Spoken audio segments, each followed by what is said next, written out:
and gentlemen. I'd like to welcome you all to Natal Computer College's second Cultural Day. Thank you all for attending, and without much further ado, we'll commence to the first item, which is by the Muslim Students Association. Thank you, Madam MC. Assalamu alaikum wa rahmatullahi wa barakatuh. Peace and greetings to all of you in the name of Allah. The Muslim Student Association extends a warm and cordial welcome to our guest speaker, Mr. Ahmad, the staff and students of Natal Computer College. Mr. Deedat will be discussing the topic, the Quran and the computer.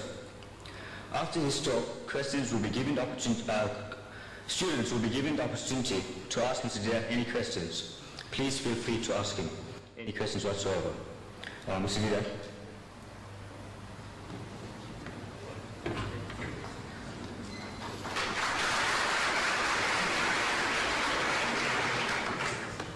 Assalamu alaikum wa rahmatullahi wa barakatuh. It means peace and blessings of God to each and every one of you. I feel privileged to come to speak to your computer college, and the subject that I have chosen is the Quran and the computer. Naturally, you are inquisitive, wanting to know that this book of Islam, the Holy Quran, which was revealed 1,400 years ago, did it have anything to say about the computer? Mr. Deedat, you ask, how do you fit in the Quran with the computer? I said, you see, for a long time I myself didn't see it. I have been reading the Quran in a translation form like this one, the Arabic text with the translation. And I have been reading verses, and they gave me some faint idea, but I didn't have a very clear picture until about 1975. How did it come about that I can see this relationship between the Quran and the computer? In 1975, I got a phone call from Zambia telling me that air tickets are waiting for me at the South African Airways. I must go and pick them up to visit Zambia on a lecture tour. So I rushed down to the center in Aliwal Street and Smith Street corner, South African Airways, and I go to the man at the reception and I tell him that I have had a phone call from Lusaka, Zambia, telling me that an air ticket is waiting for me. I have come to pick it up. And I knew what I was expecting. I was expecting a booklet, coupons. You know what air tickets look like? Those coupons. So I was expecting such a thing like that. So I asked him that, look, I have come for it. So he tells me, he said, see one of these ladies. About a dozen of them were seated in a semicircular form with those terminals, visual terminals. So see one of these ladies there. How can you see one of those ladies? To me, only one person out of the lot might have held my tickets. I know what tickets look like. So I'm asking him, which one? So the way the guy flings his hands, and he tells me, like any one of them. So look, I'm speaking so nicely to the man, why should he be so impolite? Is it because he's a white man and I'm an Indian? But I had no alternative. The way he directed me, I had to go. The first lady I saw was being loving. She was sitting at the terminal. I go up to her. I said, excuse me, madam, I have had a phone call from Osaka, and they tell me that there is an air ticket waiting for me. I have come to pick it up. She asked me, what's your name? So I tell her, my name is Ahmad Deedat. She says, spell it. So I started spelling it. A-H-M-A-D, Ahmad, D-E-E-D-A-T, Deedat. While I am spelling, she is typing on the keyboard before her. She said, yes. In other words, that means she's got it. Yes, so what now? So I said, you see, I want to go from Durban to Johannesburg in the evening, on a Tuesday evening. What have you got for me? What can I, what arrangement? She said, well, there is one at 6 p.m. I said, right, that suits me fine. Can you book me on? She said, yes, yes. It's done. So I tell her, you see, on Wednesday now, the next day, I want to reach Lusaka at 3 o'clock in the afternoon. That's what my host in Zambia told me. I must arrive there at 3 o'clock in the afternoon. I want to be there at 3 o'clock. Now, what arrangements can you make for that? So she typed again on the keyboard, and she's asking me, do you want to go through Maputo or through Gaborone? I said, look, it doesn't matter, as long as I'm in Lusaka at 3 p.m. So she types again, and she said, you see, you are booked on Zambian Airlines, and no other, the other plane to transfer this ticket to another, this thing, we have to contact Zambian Airlines. And there's a national holiday in Zambia today, so we can't contact Zambian Airlines. So please come tomorrow. And you can imagine my disappointment walking from near the Mosque Madrasa Arcade to Swiss Street and expecting the ticket in my hands, that it was almost within my reach, but not within my grasp. Disappointed. Come tomorrow. So I'm asking the lady, I said, madam, where did you get all this information from? So she tells me this is from the head computer in Johannesburg.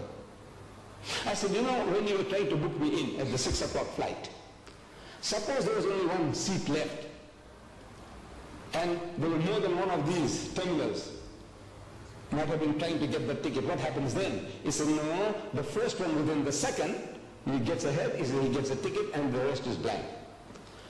How does this happen? He said, you see, every computer in the country which is connected to the head computer has access to that knowledge. The head computer in Johannesburg. Everyone with this terminal has access to that. I said, I see. And I came out, walking back to my offices in Madras Arcade. While I'm walking back,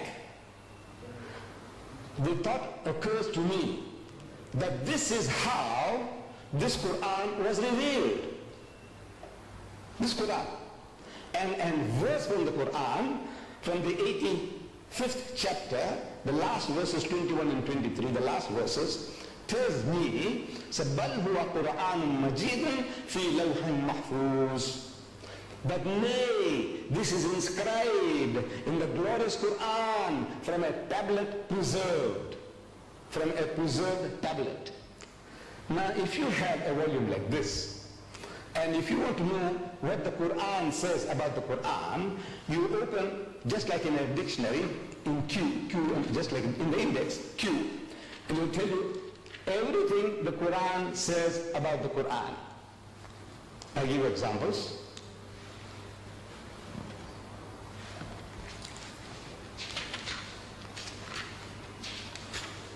Quran,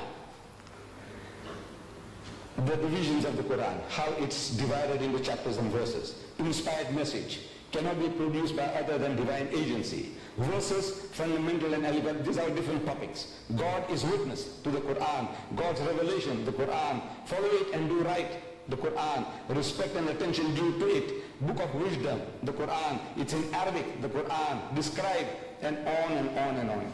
What does the Quran say about the Quran? The last subject in this index on the on the Quran, it says the tablet preserved. The tablet, this, when you have it, you'll be able to see it with your own eyes. It says tablet preserved, chapter 85, verses 21, 22. I read it to you. So the picture comes to me, this is how it happened. See, the whole picture comes along, the history of Muhammad, that he was in Medina, I have been reading, and a Christian deputation had come from Najran, an outskirt of Yemen. They had heard that another Arab now, who is claiming to be in communion with God, he is claiming to be a prophet. So these Christians, they said, let's go and see this another Arab, and we will question him, cross-examine him, want to know what does he know about religion. So they come to Medina, and they are housed in the mosque of the Prophet. They sleep in the mosque, they eat in the mosque, and they have a dialogue in the mosque for 3 days and 3 nights. It's going on. During the course of that discussion, the spokesman for the Christian is posing the question, among so many other things. He said, all right, now tell us, O Muhammad, what is your concept of God? And Muhammad, according to tradition, he doesn't just start answering. He, so to say, presses his spiritual buttons. There were no buttons to press. But I said, so to say, he presses his spiritual buttons, trying to commune with God. He said, oh my Lord, what shall I say? What shall I say?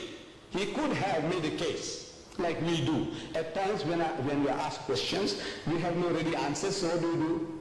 We beat around the bush, we fumble to gather our thoughts. You see, it's like this, and it's like that, and so on. While we are talking, while we are trying to share, our thoughts are coming into focus. That's what we do. If I were to ask you, my children, what is 6 times 6? Immediate answer. I take it. 36. 6 is 36. I said, what is 12 times 12? You say 144. Because you have a ready answer. But if you didn't have a ready answer, what do? You say, well, you see, 6 times 6, you take 6 and you put 6 times 6, 6, 6, and then we add, and 6 and 6 is 12, and 6 is 18. And you are fumbling for the answer, but you will get it, but you fumble for it. That's how what we normally do. Muhammad doesn't do that. He could have said, you see, our concept of God is almost identical to yours. You see, you believe in the God of Abraham and the God of Moses and the God of... They say, well, you also believe... This is how we all talk. That's how we talk. Not so Muhammad. He's asked a question, and he must get it from the highest authority, from the head computer. So what he does, he presses spiritual buttons, and comes the answer through his mouth. He is the end terminal.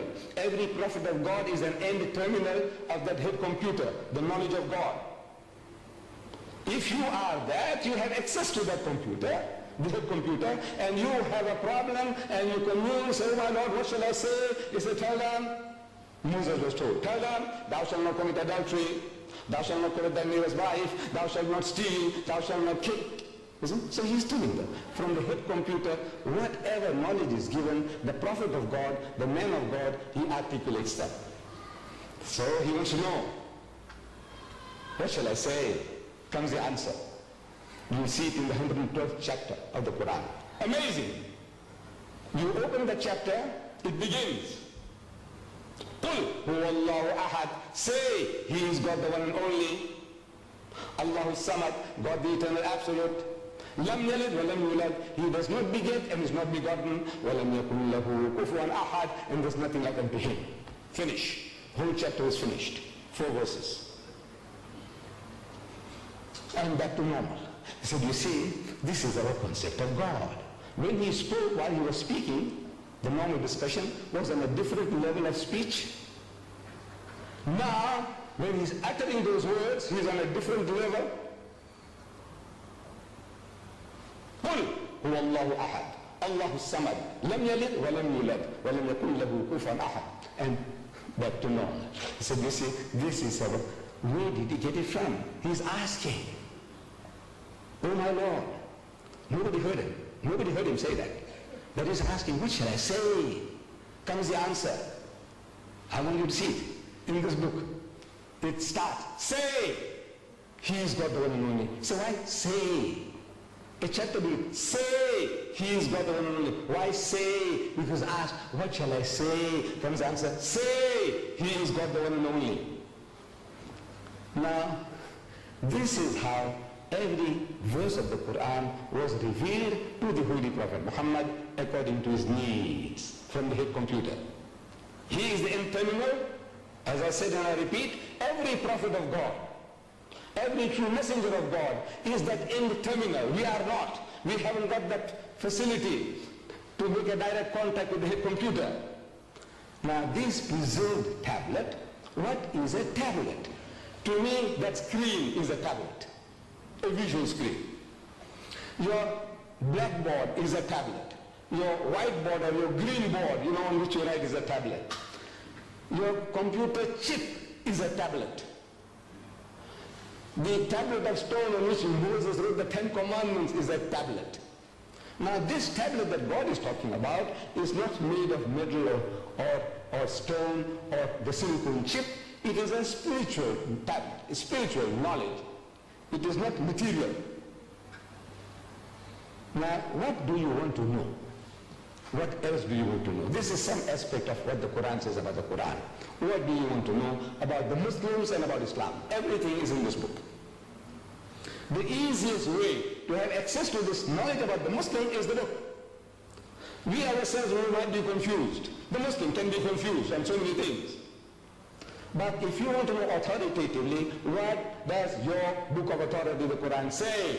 So you go to the Quran. So if you open the index, some of the subjects, I just give you a quick glance at some of the subjects.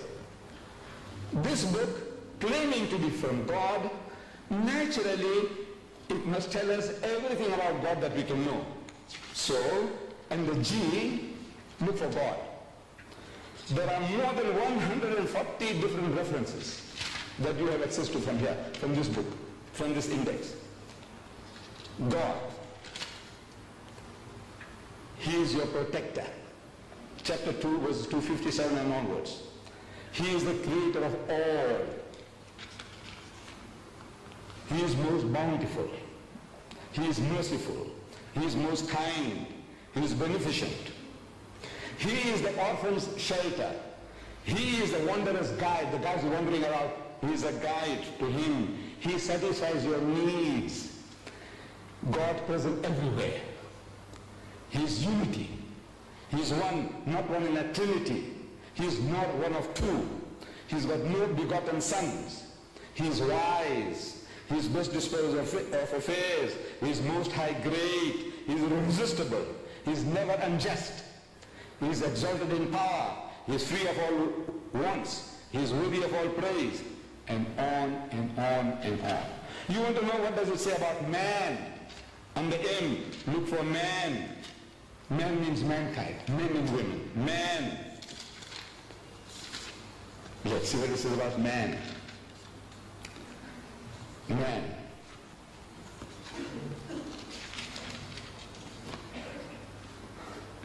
He is tested by God. He is being tested by God. In your behavior, what are you doing? How your mind is working? What you do? Things men covet. Things that men love most. And here, I might ask you, here, man as a male, I want you to tell me, if you can, what does he covet most? What does he love most? What does he want most? Huh? Money. Now don't be afraid. There's no harm done. We won't disqualify you in your exams. Yes, Mashai. Materialist. Power. Huh? Huh? Who said that? Who said that? What did she say? Woman. Yes, woman. Look, this is 1400 years ago. This man Muhammad is made to say, things men covet. I want you to look it up when you have this book. You will have this book. Each and every one of you will be entitled to this book free. I will give it to you all free. This encyclopedia. So no use me tantalizing before you. You know that golden carrot, and says, you see, it's there, it's there, it's there. And he says, where do you get it? I say, you see, you go to the Islamic Propagation Center and you buy one.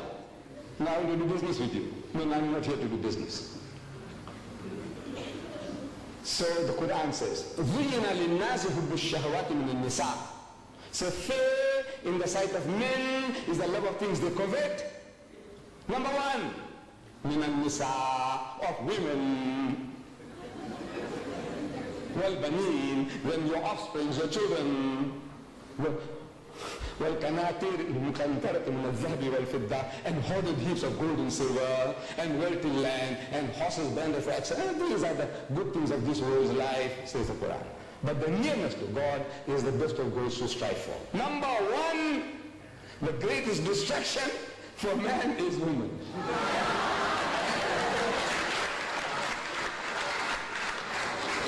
And I'm telling the Westerner, you see, because the Westerner, he knows this better than us. The Westerner, he knows this. See, he exploits this weakness of man to the limit. Lucien Motors in Smith Street, Durban, they advertise second-hand trucks. But on the trucks that they advertise, there's a woman in the bikini on top of the truck.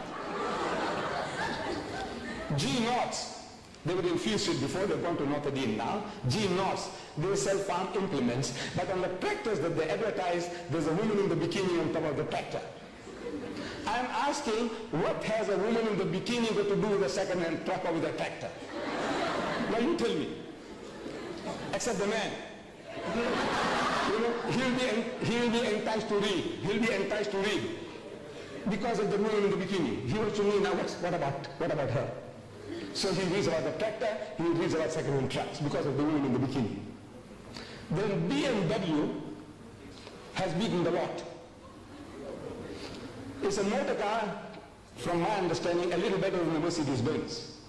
I have had my Volkswagen Beetle 4 times over. You know, I had the first one, 120,000 miles I did, and then next one and next one. Now they don't produce them anymore, those Beetles, you know. Now I have to buy a Golf. First Golf finished, then I have to buy a second Golf, and I got my second or third one now. I'm still not in the market for a BMW. I don't know about you, Mr. Maharaj, Nepal Computer College. So, but I see the advertisement of the daily news, our local paper. BMW motor car, advertised.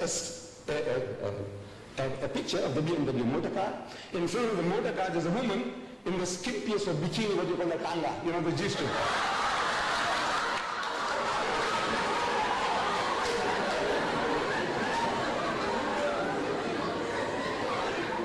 And in front of the motor car, this woman is standing, you know, in a lustful, enticing pose.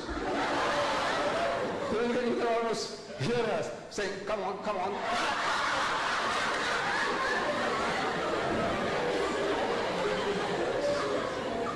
And it is written at the bottom, test drive her now.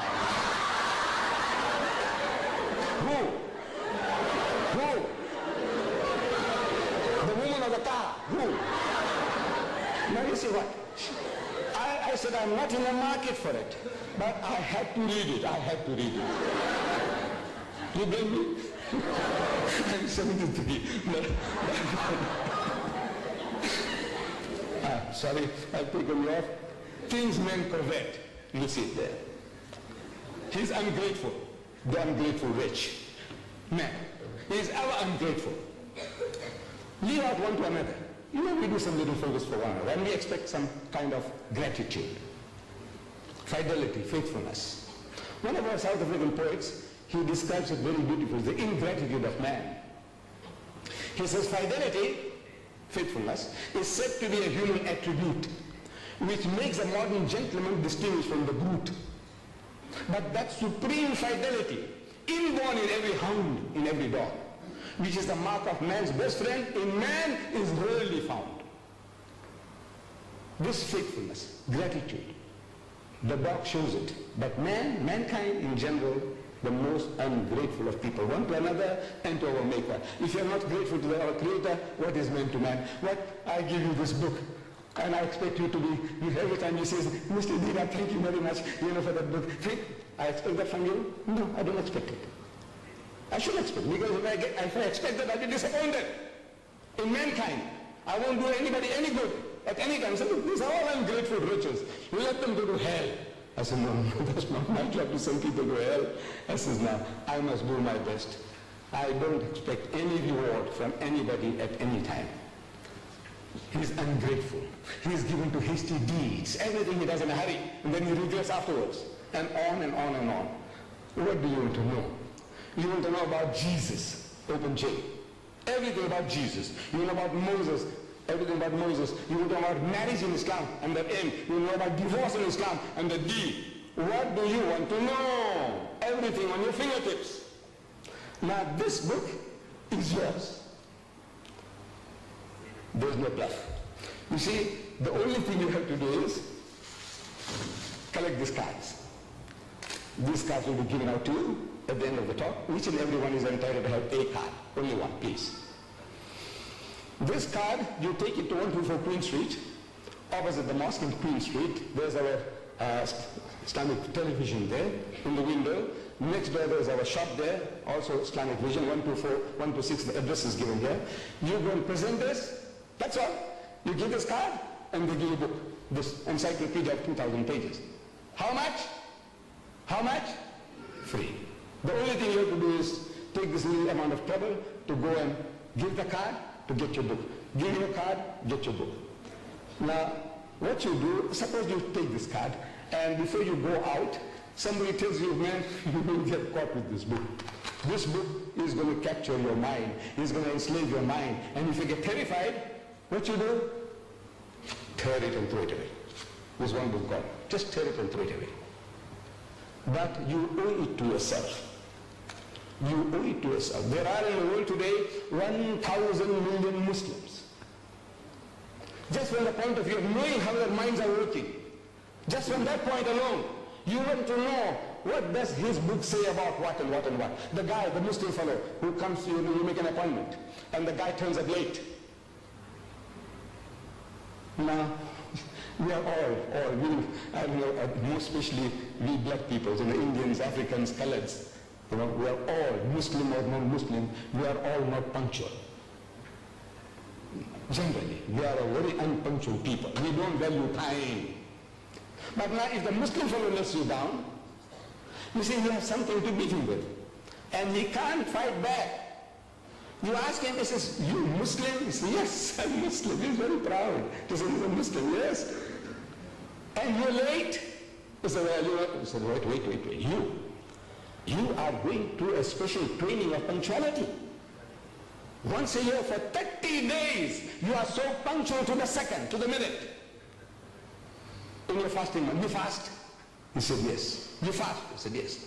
When you break your fast, when do you break your fast? Certain fixed time, right? He said, right. And you wait with the watch on your hands. Huh? Or in the mosque you wait for the muazzin to give the azan. Allah, immediately you break your fast. Right? Or in the old days, I used to live here as a young boy in Prince Edward Street, and we wait. You see, when the azan, the time for the breaking of the fast, or the time for the evening prayer comes, they switch on the light of the minaret. And the children are waiting in all the street corners. They watch for the light. And they start shouting all over. We used to hear those days. It says, Batti Silgi, Roja Chodo. This is, the light is on, break the fast. Light is on, break the fast. And everybody start. Straight away. No wasting of a second. Right? For 30 days you did it. To the second. And you can't meet an appointment. You are the fittest guys in the world for appointments, for punctuality. That's what you are trained for. And you give it to him. You find a guy eating pork chops. You will say, you Muslims, yeah? He says, no, I thought your book says you can't eat the pig. He said, no, this is ham. Oh, look now what you are talking about. That's a pig, man. Piece of pig. Call it ham, call it bacon, call it sausages. It's pig. Tell him so. So, can you see that if you just know, it puts you on a better wicket. And I want to put each and every one of you on a better wicket to put the guy right. My Muslim brothers and my children. Put them right. And you will get pleasure in it. Because, by that, because you are not creating offense. You say, this is your teaching, Mr. Deedat. This is your teaching. You know? So, this is what I'm offering to you. This book is, it's a book of ornamental for you from the knowledge point of view, the psychology of man, you know, about religion in general. You want to know about karma. Have you heard about karma? Yes. There's a Hindu term, karma, the law of cause and effect. The law of cause and effect. That every action has a reaction. Beautiful. We believe in that. Everything you do, it has its repercussions. Karma. You want to know about karma? Open K. In this book. And you say about karma. You know about lingam.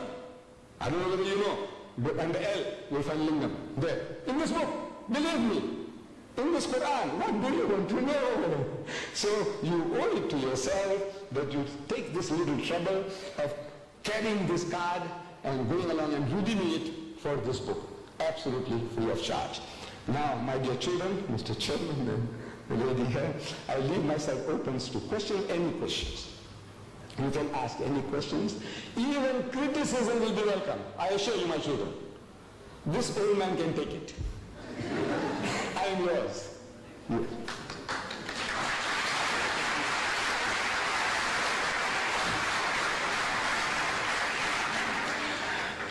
Thank you, Mr. Deedat, for that rather enjoyable and enlightening talk. Please feel free to ask Mr. Deedat any questions whatsoever.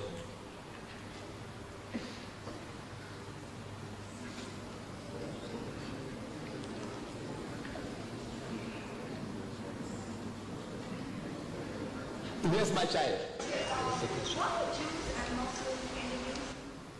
If you come a little closer, please don't be shy. Please don't be shy, so that the camera can also catch your question. If you don't mind. No harm done. Okay, why are Jews and Muslims enemies? Are the Muslims and the Jews, are they not enemies? Or why are they enemies? Yes, thank you for your question.